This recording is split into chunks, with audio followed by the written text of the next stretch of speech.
I hope everybody's having a great Memorial Day weekend and enjoying the holiday. I wanted to take a minute tonight to wish you all a happy Memorial Day and to take a moment to remember the fallen service members, the brave men and women who paid the ultimate price for the freedoms that we enjoy in this country. I know there's a lot going on in the country these days, and everybody has lots of different feelings and thoughts about it. But one of the things that makes this country so special is that no matter how you feel about it, you have the freedom to express the way you feel. And that freedom was paid for. And tonight, this weekend, I think it's important that we take a moment to remember the ones who paid that price, that give us the ability to express the freedoms that we have.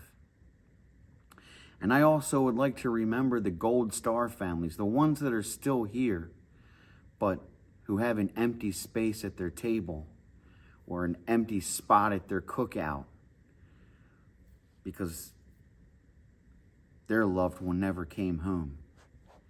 And they too paid a hefty price for the freedoms that we enjoy. So I want to say thank you to the Gold Star families out there. I also wanted to share with you a little excerpt from a book. Ernie Pyle was a famous World War II war correspondent, and he wrote this book called Here Is Your War. And every Memorial Day I read the last page of this book because I think he sums up the feelings of Memorial Day perfectly. And I'd like to share that with you tonight.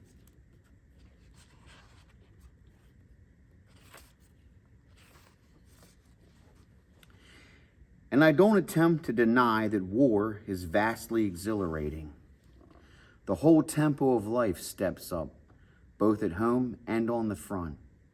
There is an intoxication about battle, and ordinary men can sometimes soar clear out of themselves on the wine of danger emotion.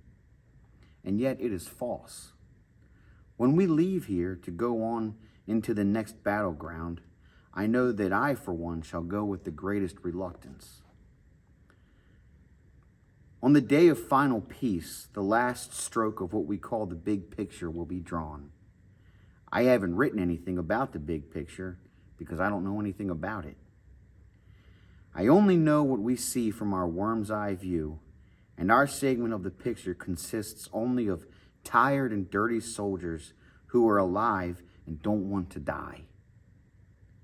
Of long, darkened convoys in the middle of the night, of shocked, silent men wandering back down the hill from battle, of chow lines and atabrine tablets, and foxholes and burning tanks, and Arabs holding up eggs, and the rustle of high-flown shells, of jeeps and petrol dumps, and smelly bedding rolls, and sea rations, and cactus patches, and blown bridges, and dead mules, and hospital tents, and shirt collars greasy black from months of wearing, and of laughter, too, and anger, and wine, and lovely flowers, and constant cussing. All these it is composed of, and of graves and graves and graves. That is our war, and we will carry it with us as we go on from one battleground to another until it is all over, leaving some of us behind on every beach and every field. We are just beginning with the ones who lie back of us here in Tunisia.